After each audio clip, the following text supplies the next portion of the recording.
Dear students, आज हम लोग क्लास 12 की जो तीसरा चैप्टर है ह्यूमन रिप्रोडक्शन, उस चैप्टर के जो एनसीईआरटी बुक में अंतिम पेज पर कुछ क्वेश्चन दिया रहता है, उस एनसीईआरटी बुक के जो भी क्वेश्चन हैं उन्हीं क्वेश्चनों के बारे में हम लोग सॉल्व करेंगे, उनके बारे में जानेंगे।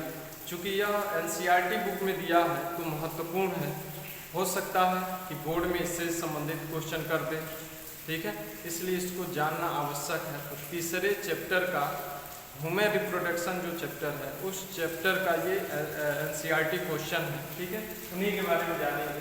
देखिए पहला क्वेश्चन दिया है, पहला क्वेश्चन है कि मानो डॉट डॉट करके इसमें दिया है भरने के लिए, ठीक है, जितने भी ये डॉट डॉट दिया है इस डॉट को भरने के लिए बगल में 2 या 3 ऑप्शन दिया रहता है, उन्हीं ऑप्शनों को ध्यान में रखकर भरा जाता है। क्योंकि यहाँ तो हम ऑप्शन नहीं लिखे हैं, स्पेस नहीं है, फिर भी क्लियर हो जा रहा है कि इसका आंसर क्या होगा। देखिए मानव उत्पत्ति वाला है, तो मानव जो उत्पत्ति वाला है वो है, देखेंगे मानव में लैंगिक जनन होती है कि अलैंगिक जनन द्वारा उत्पन्न होता है।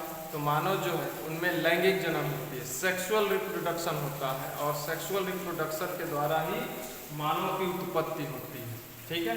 तो याद रखना यहाँ पर लैंगिक हो जाएगा, सेक्सुअल हो जाएगा, सेक्सुअल रिप्रोडक्शन द्वारा, ठीक है, सेक्सुअल रिप्रोडक्शन द्वारा, या इसी को हम लैंगिक प्रजनन द्वारा लिख सकते हैं। उत्पत्ति होने वाला जो है प्राणी है। देखिए दूसरा क्या है, मानव है, मानव जो है इसमें डॉट डॉट करके क्वेश्चन दिया है कि मानव है, तो मानव जो है ये अंडयुज है कि जरायुज है, कि अंडयुज जरायुज है, ठीक है। तो मानव जो है यह जरायुज प्राणी है, याद रखिएगा, जरायुज को ही हम कहते हैं विविपैरस। देखेंगे कि इस पृथ्वी पर 3 प्रकार के प्राणी पाए जाते हैं, ठीक है, कौन कौन? एक जो होता है, एक होता है अंडयुज जो अंडे देता है, जिसको हम ओविपैरस कहते हैं। ऐसे प्राणी को हम ओविपैरस कहते हैं जो अंडे देते हैं, जैसे मुर्गियां हैं, जितनी भी पक्षियां हैं, सभी के सभी पक्षियां क्या है, अंडयुज होते हैं। सरीसृप हैं, रेप्टाइल्स जो होते हैं, ठीक है, कुछ अपवाद स्वरूप छोड़कर कुछ सरीसृप ऐसे होते हैं जो बच्चे को जन्म देते हैं, अंडे नहीं देते हैं, लेकिन मैक्सिमम जो अधिकांश जो होते हैं सरीसृप रेप्टाइल्स वो अंडे देते हैं, जैसे सांप है, ठीक है, इसके अलावा छिपकली है, ठीक है, ये सभी के सभी क्या देते हैं, अंडे देते हैं, तो ये अंडयुज कहलाएंगे। इसके अतिरिक्त जितने भी उभयचर होते हैं, एम्फीबियन जितने भी होते हैं वो भी अंडयुज होते हैं, ठीक है। और ये जो है इसके अलावा मत्स्य जो होते हैं, सभी मछलियाँ कुछ अपवाद स्वरूप अलग है, तो ये सभी के सभी अंडयुज होते हैं और ये अंडे देते हैं, ठीक है। लेकिन जो प्राणी, जो जंतु जो है एक परिपक्व शिशु को जन्म देता है उसे हम जरायुज कहेंगे, विविपैरस कहेंगे। तो याद रखेंगे मानव जो है क्या है, एक विविपैरस प्राणी है, ठीक है, विविपैरस, विविपैरस, विविपैरस होता है, इसी को हिंदी में कहते हैं जरायुज। क्या होता है, जरायुज प्राणी है, यानी एक परिपक्व शिशु को जन्म देता है, ठीक है। तो याद रखेंगे मानव जो है एक विविपैरस है, और ये 2 ही है, ठीक। तीसरा देखेंगे, तीसरा जो है मानव में निषेचन होता है, मानव में निषेचन होता है, डॉट डॉट करके दिया है, इसमें क्या भरा जाए। तो देखेंगे निषेचन क्रिया भी 2 प्रकार की होती है, ठीक है। एक जो होता है बाह्य निषेचन जिसे हम कहते हैं एक्सटर्नल फर्टिलाइजेशन, और एक जो होता है इंटरनल फर्टिलाइजेशन है जिसे हम आंतरिक निषेचन कहते हैं। तो निषेचन 2 प्रकार का होता है। बाह्य निषेचन में क्या होता है कि जब निषेचन की क्रिया मादा के शरीर से फीमेल के शरीर के बाहर होता है, तो इस प्रकार की निषेचन क्रिया को हम एक्सटर्नल फर्टिलाइजेशन कहते हैं, बाह्य निषेचन कहते हैं। और बाह्य निषेचन देखेंगे जो फीमेल होती है अपने अंडे को, ठीक है, अपने बॉडी से बाहर छोड़ देती है, और जो नर होता है अपने शुक्राणु को अपने बॉडी से छोड़ देते हैं। नर शुक्राणु और जो अंडाणु है आपस में मिल जाते हैं और निषेचन क्रिया कर लेते हैं। ये शरीर से बाहर होता है फीमेल के, इसलिए इसे बाह्य निषेचन कहेंगे, ठीक है। लेकिन नर में मानव में ऐसा नहीं होता है, ठीक है। बाह्य निषेचन देखेंगे किसमें होता है, तो मछलियों में होता है, मत्स्य में, इसके अलावा एम्फीबियंस में भी होता है बाह्य निषेचन, ठीक है। तो इन सब में होता है, ठीक है। तो ये याद। दूसरा जो है इसमें आता है आंतरिक निषेचन। तो आंतरिक निषेचन जो होता है, इंटरनल फर्टिलाइजेशन, यह फीमेल के बॉडी के अंदर होता है, यानी फीमेल के अंदर शुक्राणु प्रवेश करते हैं और यह शुक्राणु उन अंडाणु को निषेचित कर देते हैं, फर्टिलाइज कर देते हैं और फिर भ्रूण का निर्माण होता है। तो इस प्रकार निषेचन क्रिया जब मादा के गर्भाशय में, ठीक है, यूट्रस में होता है, तो इस प्रकार की निषेचन क्रिया को हम आंतरिक निषेचन कहते हैं, जो कि मानव में होता है। तो मानव में किस प्रकार की निषेचन क्रिया होती है, याद रखेंगे, आंतरिक निषेचन यानी इंटरनल फर्टिलाइजेशन होता है। क्या होता है, इंटरनल फर्टिलाइजेशन, इंटरनल फर्टिलाइजेशन होता है। तो ये जो है आंतरिक निषेचन है, याद रखेंगे, मानव में आंतरिक निषेचन होता है, ठीक है। इसके अलावा आंतरिक निषेचन देखेंगे पक्षियों में भी होता है, लेकिन भ्रूण का विकास बॉडी से बाहर होता है। सरीसृपों में भी होता है, लेकिन भ्रूण का विकास बाहर होता है, क्योंकि अंडे देते हैं तो अंडा बाहर जब आता है तो उसी अंडे के अंदर भ्रूण का विकास होता है। ये चौथा क्वेश्चन देखेंगे। चौथा क्वेश्चन जो दिया है कि नर एवं मादा युग्मक होता है। नर युग्मक और मादा युग्मक कैसा होता है, तो नर युग्मक जो होता है और मादा युग्मक, ये दोनों के दोनों क्या होते हैं, अगुणित होते हैं, हैप्लॉइड होते हैं। क्या होते हैं, हैप्लॉइड होते हैं। इसके बारे में हम आपको बता चुके हैं कि जो ये देखेंगे, जो नर में भ्रूण होता है और मादा में अंडाशय ओवरी होता है, इसके जो जर्मिनल एपिथेलियम होते हैं उनमें अर्धसूत्री विभाजन क्रिया होती है, जिसके फलस्वरूप शुक्राणुओं और अंडाणुओं का निर्माण होता है, ठीक है। इसके बारे में हम बताएंगे। तो देखेंगे प्रारंभ में जो जर्मिनल एपिथेलियम की कोशिकाएं होती हैं वो द्विगुणित अवस्था में होती है, लेकिन मियोसिस क्रिया जब होता है, मियोसिस सेल डिवीजन क्रिया होता है, तो ये क्या हो जाते हैं, ये अगुणित हो जाते हैं। क्या होते हैं, अगुणित हो जाते हैं। क्या होते हैं, अगुणित हो जाते हैं। तो ये याद रखिएगा, इस प्रकार युग्मकों का निर्माण होता है। तो यहाँ पे हम कहेंगे नर और मादा युग्मक जो होते हैं अगुणित होते हैं या हैप्लॉइड होते हैं। क्या होते हैं, हैप्लॉइड होते हैं, हैप्लॉइड होते हैं, ठीक है, हैप्लॉइड होते हैं। तो ये अगला है युग्मनज होता है। युग्मनज क्या है ये बताए होंगे कि जब भी मेल और फीमेल गैमीट, नर युग्मक और मादा युग्मक आपस में निषेचन क्रिया करते हैं, तो निषेचन क्रिया करने के बाद अगली प्रवस्था जो आती है युग्मनज कहलाता है, ठीक है। और यही युग्मनज जो होता है द्विगुणित अवस्था में पाया जाता है। क्या होता है, द्विगुणित होता है, यानी डिप्लॉयड होता है। युग्मनज क्या होता है, डिप्लॉयड होता है।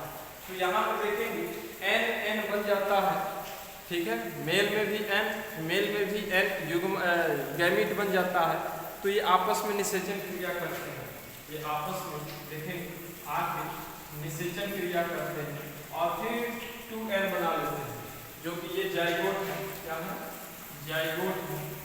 2n बनाते हैं क्योंकि क्या है, ये जाइगोट है। तो जाइगोट क्या होता है, जाइगोट जो होता है ये डिप्लॉयड अवस्था में होता है,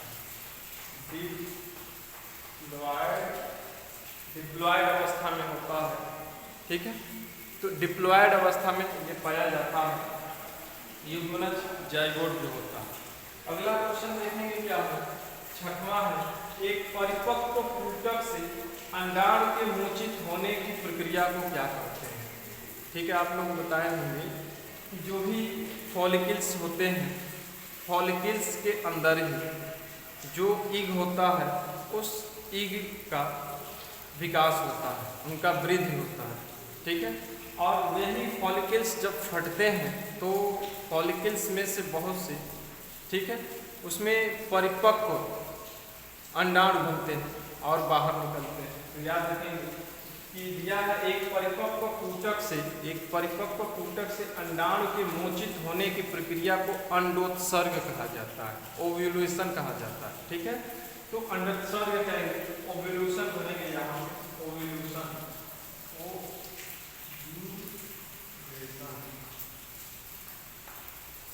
ओव्यूलेशन कहते हैं, ठीक है, अंडोत्सर्ग कहेंगे, ठीक है। अगला क्वेश्चन देखिए, सातवां क्वेश्चन क्या दिया है।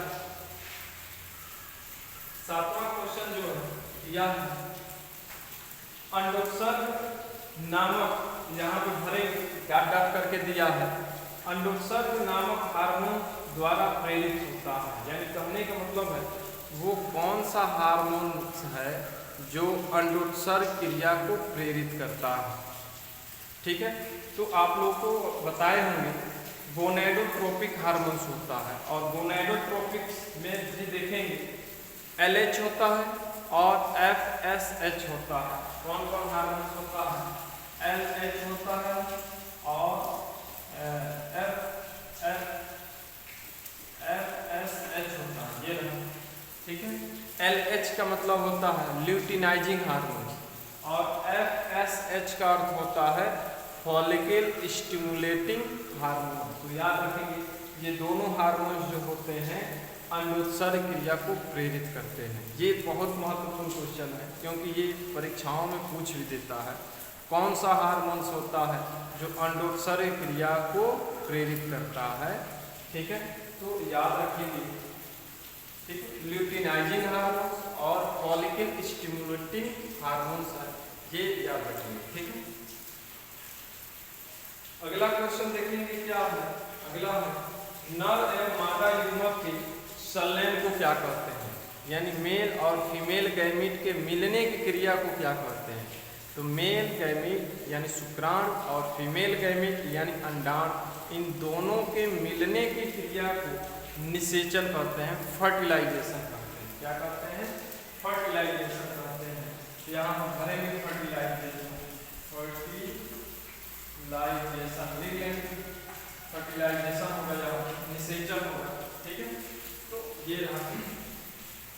नौवां क्वेश्चन देखेंगे, यह निषेचन में संपन्न होता है, यानी निषेचन क्रिया जो होती है, निषेचन क्रिया में क्या संपन्न होता है।